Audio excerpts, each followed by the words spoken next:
शेती माझी प्रयोगशाळा या यूट्यूब चॅनलमध्ये मी आपलं स्वागत करतो.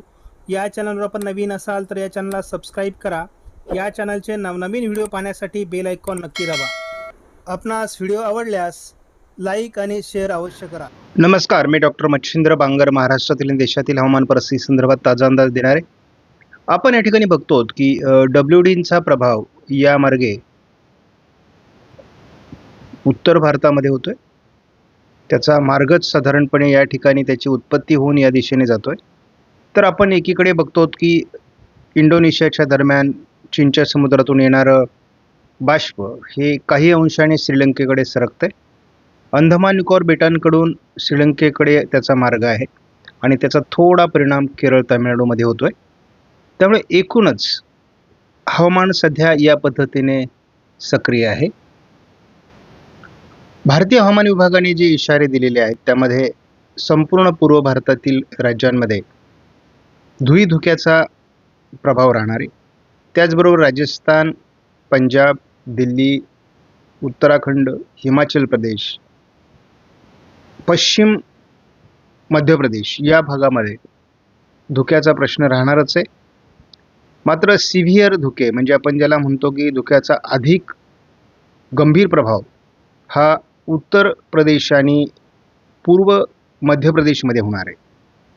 त्याचबरोबर पश्चिम मध्य प्रदेश, उत्तर कर्नाटक आणि तेलंगणामध्ये सुद्धा थंडीची लाट कायम आहे आणि यामध्ये महाराष्ट्र येत असल्यामुळे काठावरची थंडीच्या लाटेच्या काठावरची थंडी देखील महाराष्ट्रामध्ये आहे.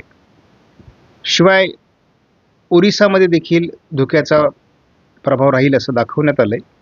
केरळ तामिळनाडूमध्ये केवळ पावसाची परिस्थिती राहील असं आजचं हवामान आहे. यामध्ये आपण संध्याकाळी मुद्दाम नजर टाकू. यामध्ये हवामान विभागाकडून काही बदल होतात आणि खास ते महाराष्ट्रासाठी होणं अपेक्षित आहे. भारतीय हवामान विभागाने वापरलेल्या एकूणच मॅपनुसार विदर्भ आणि पूर्व मराठवाड्यामध्ये थंडीची लाट कायम आहे. त्याचबरोबर थंडीची लाट पश्चिम मध्य प्रदेशमध्ये आहे, तेलंगणा आणि संपूर्ण कर्नाटकामध्ये आहे. ही सध्या आपल्याला ताजी परिस्थिती दिसते. आपण या ठिकाणी बघतो की अनेक राज्यांमध्ये धुक्याचा प्रभाव निर्माण झाला आहे. त्यामुळे गाड्या चालवणे आणि ॲक्सिडेंटचं प्रमाण खूप मोठ्या प्रमाणात वाढलेलं आहे. अनेक ठिकाणी आपण ॲक्सिडेंटच्या नोंदी झालेल्या बघतो. त्यामुळे वाहनं चालवताना काळजीपूर्वक चालवा. शेतकऱ्यांनी आवश्यक ती सेक्युरिटी म्हणा किंवा उबदार जागेचा आधार घ्या. त्याचबरोबर आपण बघतो की धुक्यामुळे ज्या पिकांवर त्याचा प्रादुर्भाव होणार आहे त्या पिकांना योग्य त्या फवारण्या घेण्याचा देखील शेतकऱ्यांनी प्रयत्न करा. आपण या मॉडेलमध्ये बघू शकता की महाराष्ट्र वगळता इतर राज्यांमध्ये धुक्याचा केवढा प्रभाव आहे. पूर्व असेल, अगदी हिमालयाच्या पर्वतरांगांच्या आजूबाजूने असेल, बंगालच्या उपसागराच्या किनारपट्टी भागामध्ये असेल, सर्वत्र धुक्याचा मोठा प्रभाव निर्माण झालेला आहे. आपण थंडीचा अंदाज हा GFS मॉडेलच्या आधारे घेत असतो. महाराष्ट्रामध्ये बऱ्यापैकी थंडी अजूनही आहे.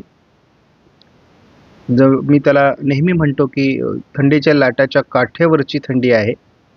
त्यामध्ये थोडे चढउतार देखील होत आहेत. म्हणजे थंडी एकदम संपणार नाही आहे. थंडी पुन्हा कमी अधिक होणार आहे.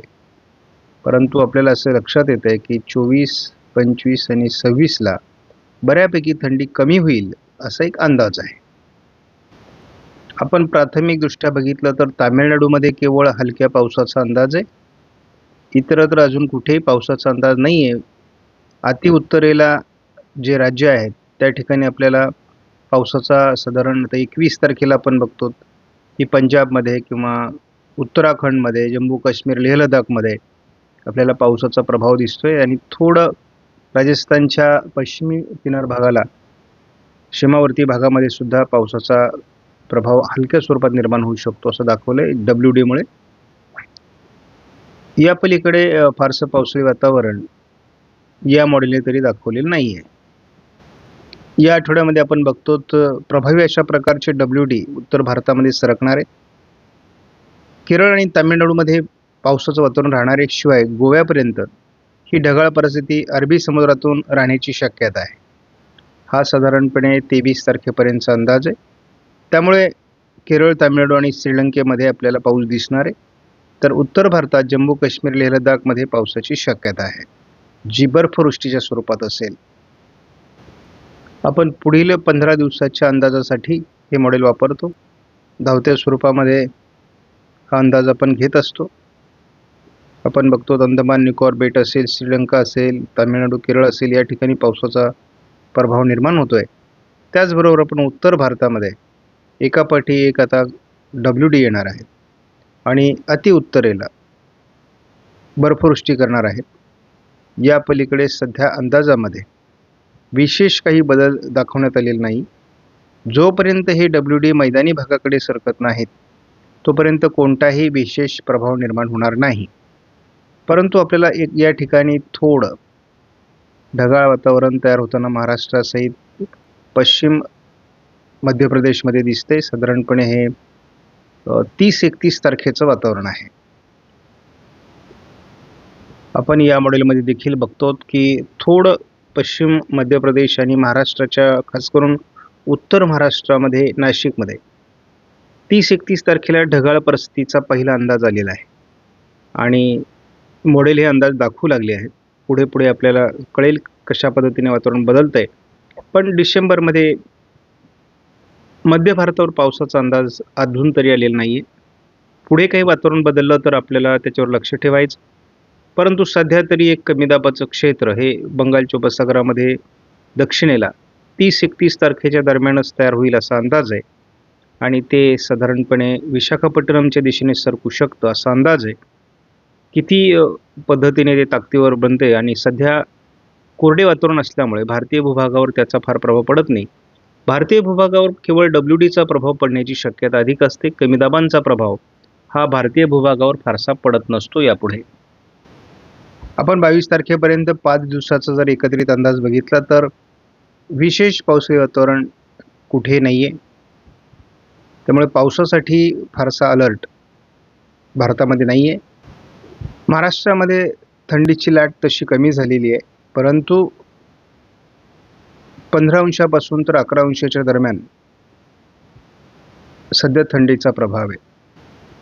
थंडीच्या लाटेचा प्रभाव जरी महाराष्ट्रात नसला तरी थंडीच्या लाटेच्या काठावरची थंडी महाराष्ट्रावर आहे आणि त्यामुळे बऱ्याच ठिकाणी आपल्याला स्थानिक स्वरूपामध्ये 11 ते 12 अंश सेल्सिअस, काही ठिकाणी 15 ते 14-13 अंश सेल्सिअसपर्यंत तापमान दिसते. त्यामुळे कडाक्याची थंडी महाराष्ट्रामध्ये अजूनही अस्तित्वात आहे.